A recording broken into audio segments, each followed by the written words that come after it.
Thanks very much, Kirsty. I found the information there really helpful, and I've scribbled some notes for myself to go back and check, so very much appreciated.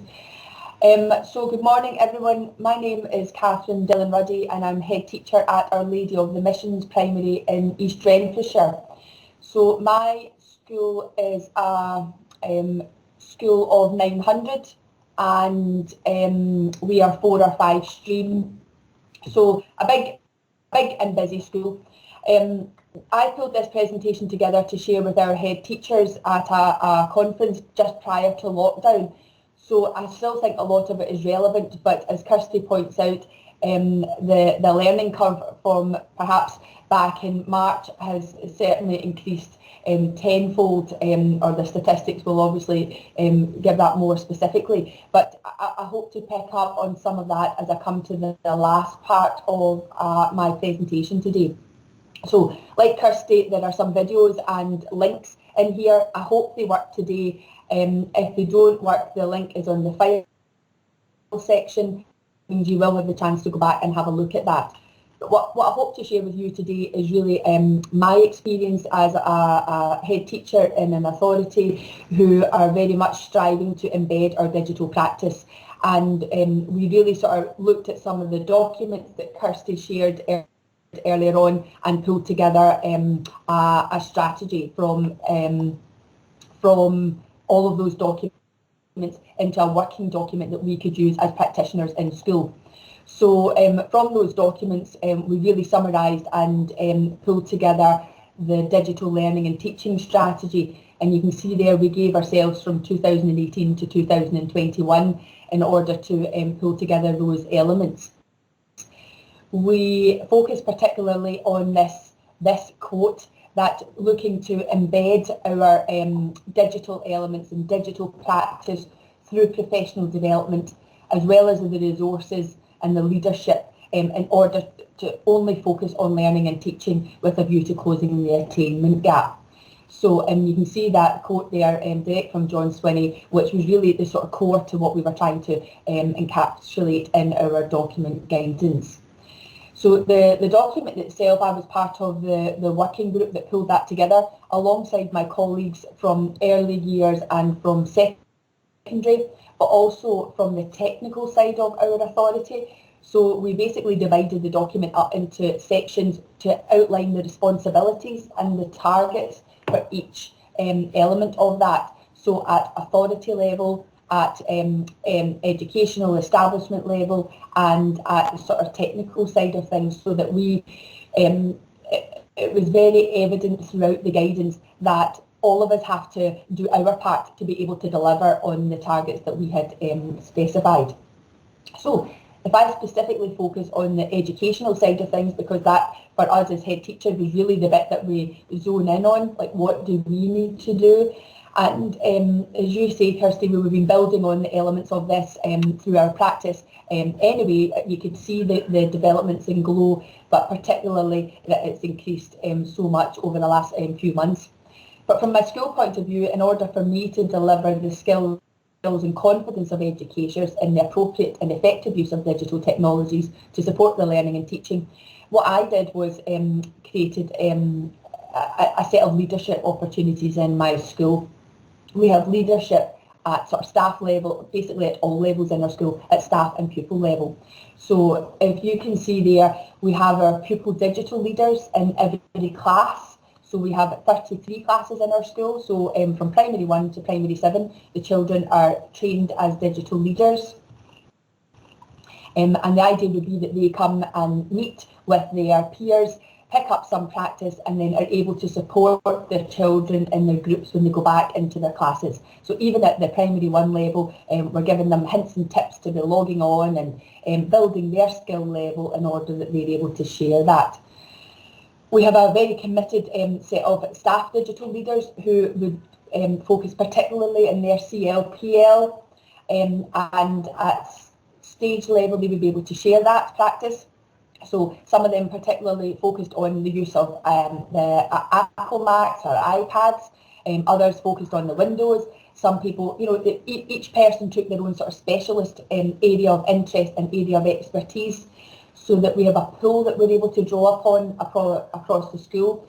And it was very much on learning and teaching as opposed to how do I unblock my printer or how do I change the ink.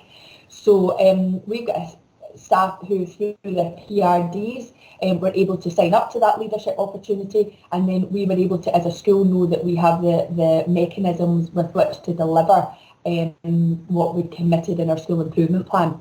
And that involved those staff not only at their weekly planning sessions, so from a head teacher's point of view, we were able to timetable sessions for the staff to be together and to share practice, but also from their own CPD hours and their own collegiate agreement, they would have visits to for example, the Apple Store, or show and tell sessions, drop-in sessions after school.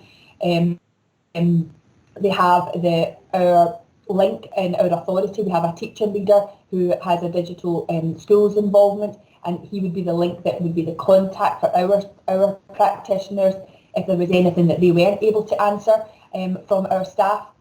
We made sure that we would have parental support by keeping our parents on side and trying to do some of the parent workshops and show sort of the parents the expectations that we were having in order to deliver some of the elements that we were hoping for.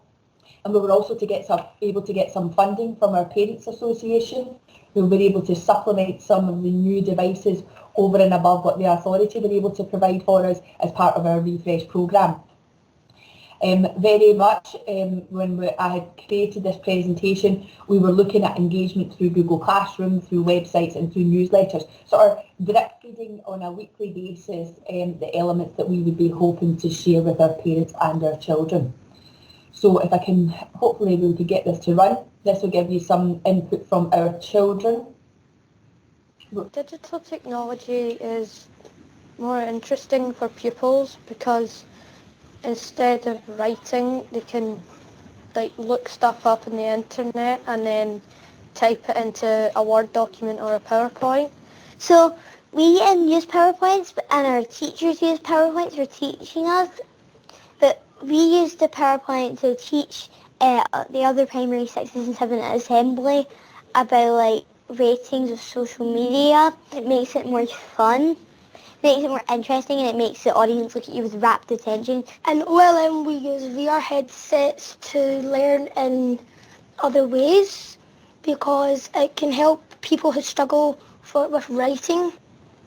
So they can use the VR headsets to learn in different ways. They can travel about, so it ties in with social subjects, and it helps their learning. The laptops and the Chromebooks are really good for helping children maybe type on Clicker 6 or Google Documents. Google Documents is where you talk to the computer and it will write it down for you, and that really helps with learning. We use Probots and Bbots to help children with coding. Probots you can use with centimetres and metres, so it helps with measuring, and it's very fun to use also. So last year in Primary 6 we used the iPads to learn animations. So for example, we used Lego and we could animate it, make backgrounds, and everyone found it exciting as another way to learn. So Google Classroom is an app that we have on Glow that our teachers post assignments for us to do as a class. I like using it because sometimes when we're doing it by hand, our hands get quite sore. Okay, so I hope you can see there just from our children, you can see that's when we got our Digital Schools Award. And it was really to showcase the sort of best practice that we have in our school, and that was a picture of our teachers actually at the App Store in one of the sessions after school. So the next element was about piloting in the new and emerging technologies, and it's so challenging in schools to keep up. And I really hate where we have new technology in as a gimmick. In my opinion, it has to be embedded in practice and worthwhile investing the time and effort in there. So you could see the children being able to make the links with the spheros or the VR headsets with a view to enhancing their own interdisciplinary learning. And again, that's something that we very much showcase with the children in terms of the skills development that they're picking up on, and the opportunities for DYW side of things, and a bit like what Kirsty was saying, us setting the groundwork for that with a view to moving on to secondary schools and looking at career pathways and such like for the children. This is language that we try to incorporate into their digital learning as part and parcel of their weekly and monthly sort of planning for the staff. They look at not only the skills but the terminology and the various opportunities to make these interdisciplinary links as far as possible. I will say the bring your own device has something that we have dipped our toe in, and it's not been as successful as we'd hoped, but pure and simply because of the bandwidth. We have such a range of devices in our school that's the one element that's so frustrating for staff, that we can have timetables for everything and anything, but as soon as the internet starts to slow up on us, there are real issues. So we've, again, going back to that policy document, we've gone back to our side of authority for the technician side of things to say you need to hold up our bandwidth and give us the infrastructure in order to deliver what we hope to do in that policy. And I'm pleased to say that we had a new and refreshed pipe work, or whatever you would call it, put in place for us. However, as soon as you expand that, we suck it up with the new devices and the new expectations, very much so. So our plan would be, as I say, to pilot the emerging technologies, but also to integrate and embed the online safety experiences for the children. So it's spinning all of these plates all at the one time is really the skill, I would say. We very much look at our spaces outside of our classrooms as learning opportunities, and we were fortunate to be able to give a Neureva span boards from the authority to trial this out in one of our learning spaces. And this is a piece of technology we were delighted to have, and it was installed literally the week or two before lockdown. And the idea of this technology is that we can take our outside learning inside, and the children are able to use these devices for collaboration. So we were able to have groups of children outside sending in photographs or research to the children inside, who are able to use this across these devices. Now, even since this has been installed with us, not even had the training yet, there have been issues with the actual technology itself and the contract that we had for them. So it's perhaps not as good as we'd initially hoped for or aspired for, but that's another matter. It's, again, everybody trying to keep up, which is one of the issues. We have a girl in our school who has in a wheelchair, and she had an operation. So we used our digital technology to be able to keep links with the girl using this device here. There are more than 35,000 children with long-term illnesses in the UK. These children are not able to attend school as usual. They also miss out on maintaining friendships.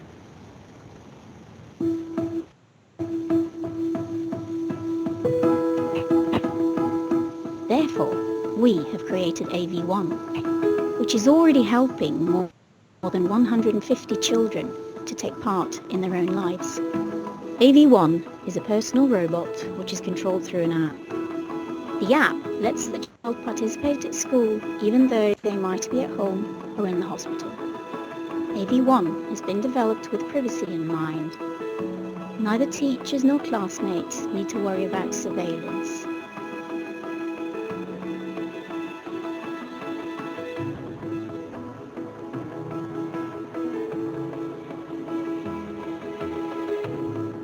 Everyone should have the opportunity to participate in their own lives.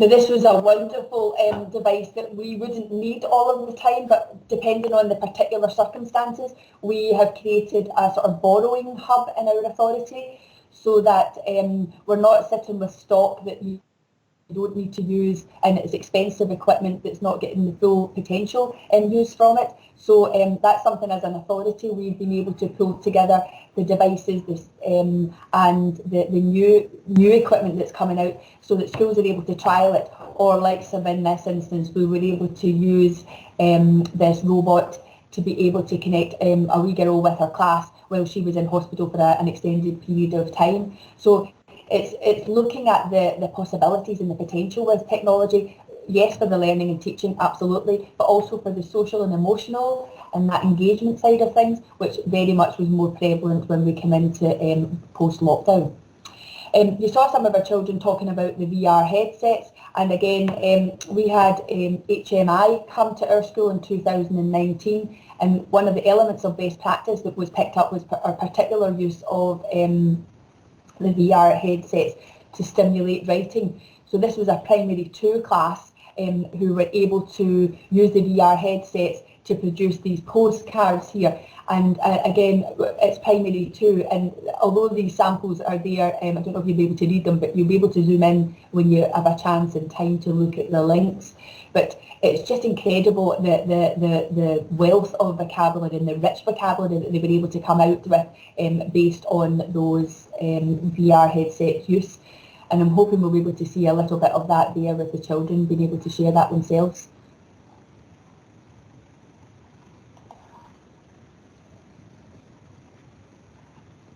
What do you see? I see loads of fish. Oh, there's a giant turtle staring at me. There's a zebra fish. There's so many zebra fish. Oh, this is so colorful. Oh, this was a rainbow one. Yeah, I see so many rainbow ones. I see lots of rainbow ones. I see jellyfish. Amy, I sometimes see like Can you put your headsets down for me, please?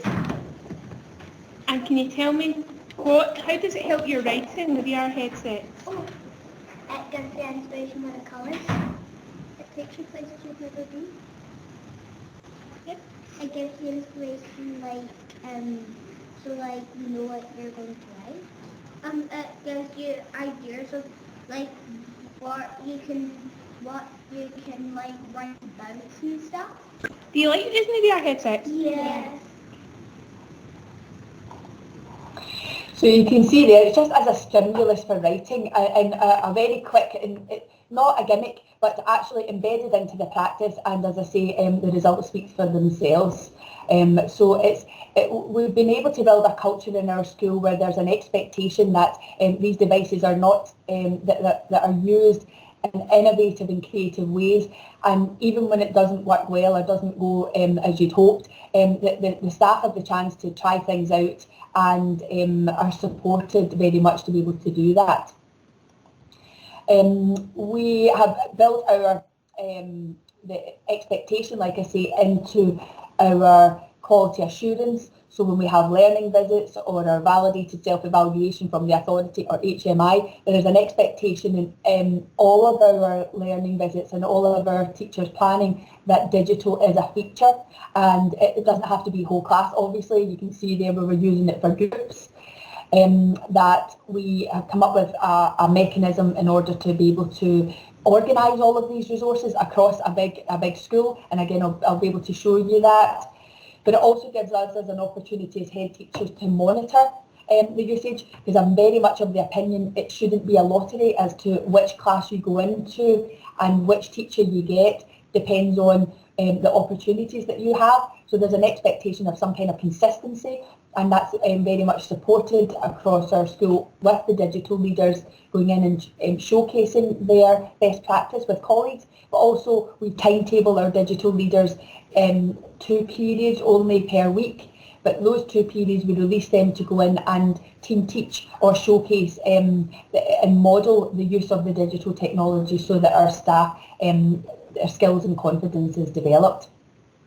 We have digital forward plans where we use OneNote, and all the links and resources are all tied into that. So today, as I'm speaking to you, my management team are beginning to monitor our forward plans, and we're all sitting in different places across the school using iPads or the computers, whatever, and all accessing the forward plans so that the staff got almost instant feedback. And we get a real flavour of what the children are doing in our school, but at the drop of a hat I can go straight in and look and see, particularly for individuals, what the planning is and the supports that are in place. So it's very much embedded in our practice, even from the teachers' planning and preparation point of view. You can see there we've an element of recording achievements, and I can show you that later on if that's helpful, the way that we've managed to capture that alongside our data team in the authority. They've supported us with the web, our databases, and we've been able to add elements and personalise this for our school, and obviously our links to the developing the young workforce in terms of the world of work. So that would be this part of the policy, where we're looking at that digital technology is a central consideration in all of this, and I hope that you're getting a flavour of that as I speak today. So you can see here we have a OneNote timetable that's blocked out for the staff where they book the devices. We have a tile on Glow that they can just go straight in and book straight into that timetable, and the blue would be the core slots that are not optional for everybody, that the teachers have booked that and won't move it, but the rest of it is filled in a week or 2 week basis in order to be able to access the resources and make sure that they're not sitting in cupboards or sitting in classrooms not being used, that basically all of the equipment is available and used as far as possible right across the whole school estate. So like I mentioned about the empowering leaders to drive innovation and investment in terms of our learning and teaching, and therefore some of our staff have led parent workshops. Like I say, some of them specialise and focus particularly on coding. We try to do the anywhere, anytime in terms of learning, and I can show you that. We're very much a paperless school. We continuous focus on the internet safety and cyber resilience, and then we basically use this document that I showed you from the outset as an audit tool, and that audit tool tells us what we need to pick up and embed in terms of our school improvement plan. So drawing all of the documents that Kirsty outlined, we have our own authority one that, as I say, we've personalised, but as a class teacher, we show that to the staff through our school improvement plan and the targets that we focused.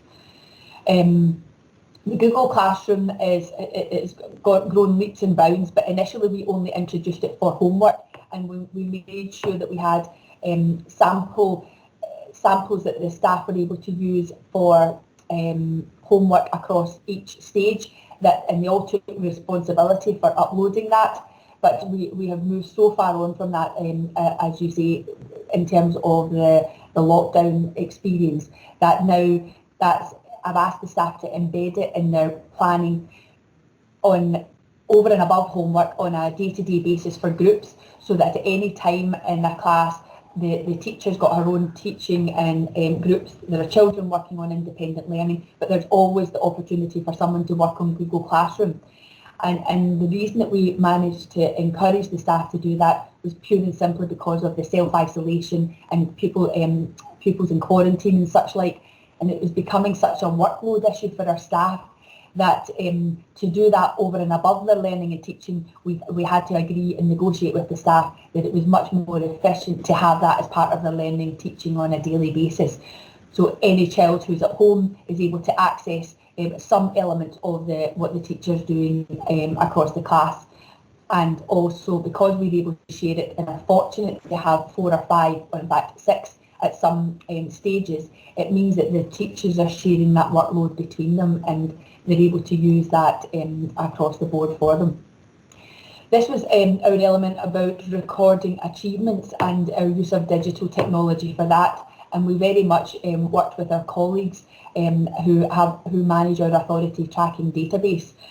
If you're familiar with eStrength, you'll know that we use standardised tests. So all the click and go information is sitting in accessible for us to draw upon the free school meals, SIND, EAL, gender issues, any of those things are all sitting in a tracking database that we're able to draw that information. But over and above that, we've managed to put our recording of achievements.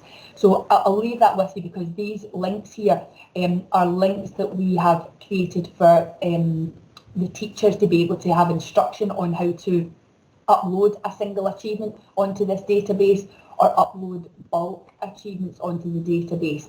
But if I show you the particular element about reporting, because again, the reporting, we're very mindful of workload all the time. So this is what our tracking database looks like at an authority level. So you can see the various elements of this, but these very short inputs give you an idea. The system is designed to provide for ease of use and time saving for reporting on achievements. Again, the achievements section is selected. And while I'm writing my class reports, it would be very handy if I could call up all of the pupils in one go. There are two ways that this can be done. I can either select, as before, all of my class, in this case 4C, and then work through each individual pupil as I write the reports. But there is also the My Class This Session button. If I type this in, my class in the box, it brings me up a single screen with all of the achievements for my class in alphabetical order. So I can either print this off or I can look at this on screen as I am writing my reports. So you see there, we've been able to draw all of our technology and our opportunities for the children and tackle some of the workload issues, and any head teachers out there will know full well that the reporting is something that we're always looking to streamline, and it's such a big investment of hours for the staff. So by recording our achievements on our tracking database, not only do we have the academic data, but we also have the attainment data, but we also have the achievement data, and as quick as that, you're able to have all of that information. Now, the staff find that at times onerous, so there is no doubt about it. So we have our office staff uploading some bulk achievements, and but once the staff are more familiar, it becomes much easier for them to access and maintain. But we feel the benefits because you're able to have on one screen all of the information when you're completing your reports, and for us as a management team, we're able to monitor, like I say, our PEF children and such like, to see who have the leadership opportunities, who has been recognised for their achievement, and that all ties into our vision and values as a school, with a view to everyone attaining and everyone achieving through excellent experiences, which is our authority motto. So we very much look at the targeted support for children, and we use Clicker, Evona Reader, Nessie, Read and Write, and we give personalised feedback through Google Classroom. So you can see there us tracking the children's use of Nessie. Sometimes, we're able to have these spreadsheets and data that we're able to draw upon, and we have that for the spelling test. As I say, we can look at the forward plans, we can look at the individualised planning, and it's one of the reasons, or the reason, that we were awarded excellent for our HMI inspection, so therefore outstanding and sector leading in this element, because with having 900 children, we very much used our digital capacity to be able to ensure that no one misses out, and we basically try our best to get it right for every child as a result. So finally, if I say take us to Google Classroom, what we ended up doing was building on the practice that we'd already had in place in our school, but very much expanding on it, as I explained earlier on. We ended up learning from our mistakes, so by initially letting the teachers and departments make their own Google Classroom that suited their own individual class, it seemed better, listening to parental feedback, to have a template class that Google Classroom that looked the same for all classes. The content could be personalised, obviously, but basically the access of it looked familiar to parents who had siblings, so that they weren't going into one tab in one classroom and then, you know, through various links in another classroom. So we had to learn lots of different things, listening to all of our stakeholders to make sure that we got it right and tweaked our practice to make sure it suited the needs of everyone. We had, I would say, fairly significant issues in terms of engagement throughout the lockdown period. So we had to create forums that we then had as a sort of register, and it meant that we were able to collate and analyse that information, so that then my management team were able to support our staff by contacting parents and contacting children and outlining our expectations and perhaps offering support for people who were having access difficulties. We had, like everybody, the issue with equity in terms of who had devices, and it wouldn't even be automatic that you would say free school meal children or SIND 1 and 2 were given devices, because we had the issues with large families who couldn't get access because mums and dads were working. So there was so many elements that lockdown threw at us that we were having to juggle and having to create.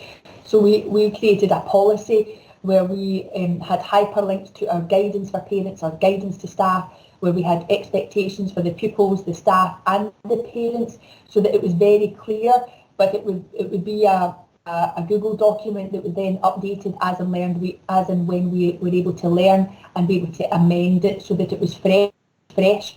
So currently, if anyone of our classes have to go for self-isolation, that document and guidance is sent out along with our video links for parental support that we've created with conjunction with our parent council.